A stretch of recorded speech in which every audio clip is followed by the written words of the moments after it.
to a good start? Yeah! Are we off to a good start? Yeah! CPAE was established in February 1977. Since then, I think CPAEs have flown millions and millions of miles. We all have different ways of dealing with the situational stress. For me, when I get on an airplane and I want to be left alone, I have my own coloring book. And I found that if I'm coloring, people will leave me alone. And if I'm coloring pictures of myself, it even works better. Our next inductee is going to be introduced by a longtime friend of mine, CSP, CPAE, Terry Brock.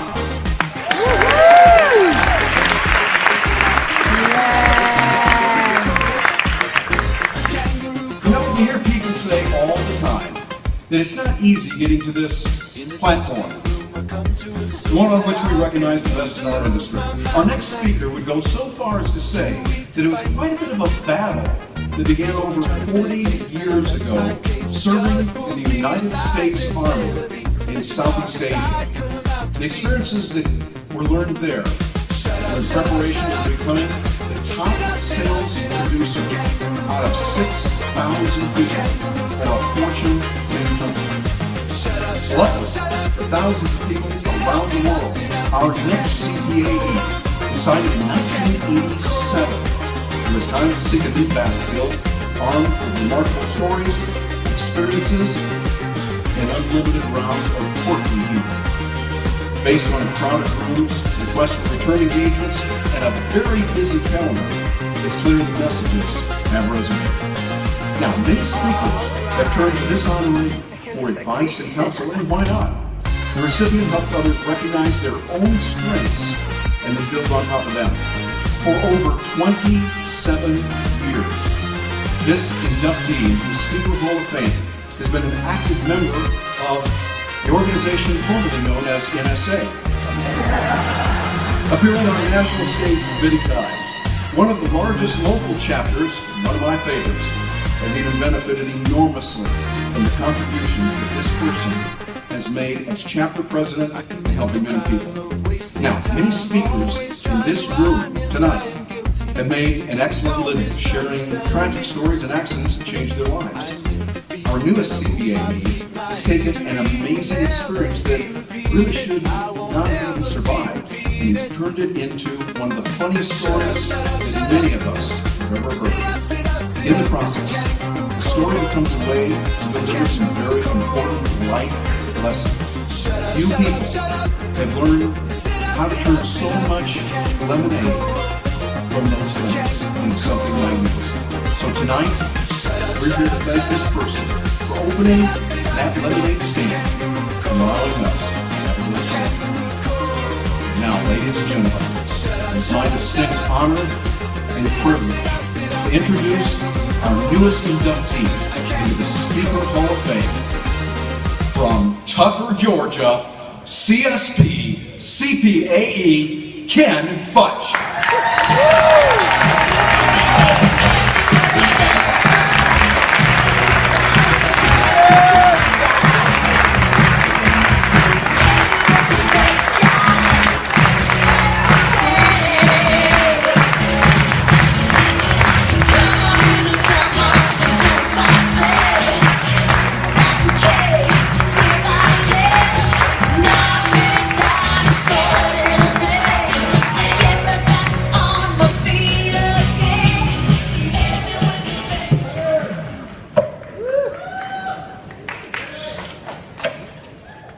I know what some of you are already thinking.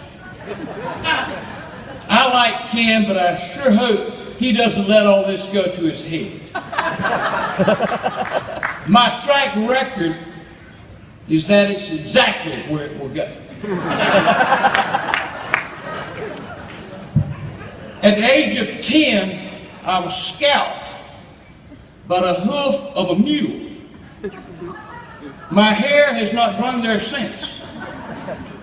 As an adult, I accidentally shot myself in the head with the gun. Now my head only fears my pursuit of new story material.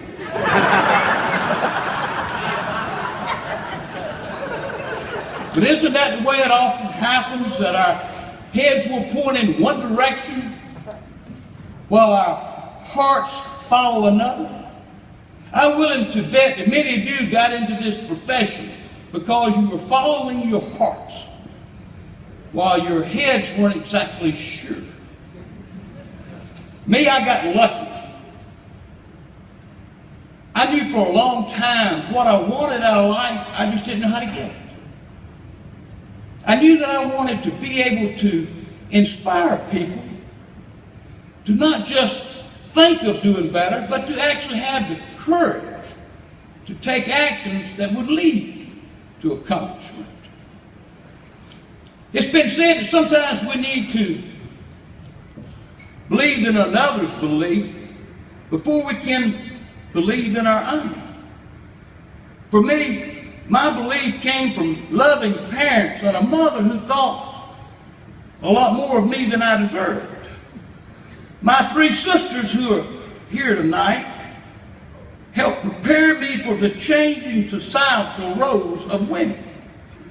I was never a victim to the thought that men were inherently superior intellectually to women.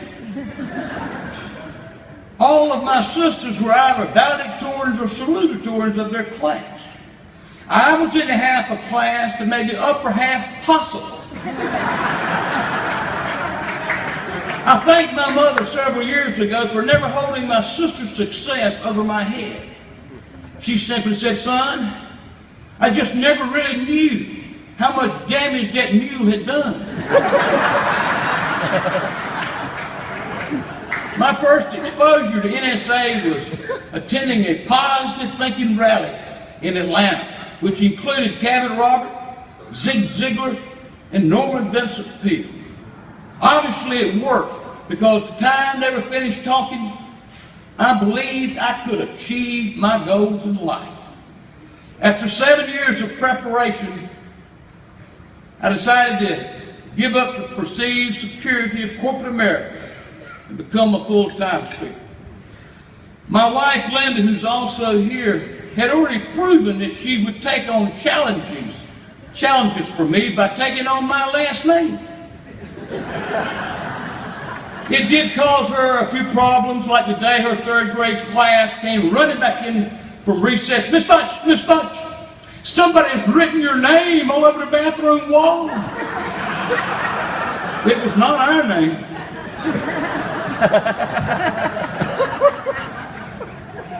I've also been very fortunate to spend time in the company of some very accomplished people who's played a significant role in my success as a speaker and as a person. And several of them are here tonight. And I want to particularly mention a couple. First, I want to mention Terry Brock, my introducer, a good friend. Also my very good friend Dan Thurman, and my main wingman, Waldo Wallman, and my good friend Gene Weissman. Also here tonight are my kids, Karen and Kenny, who've forgiven me for requiring them at a very early age to sign an agreement allowing me lifetime rights to tell their stories for raising them.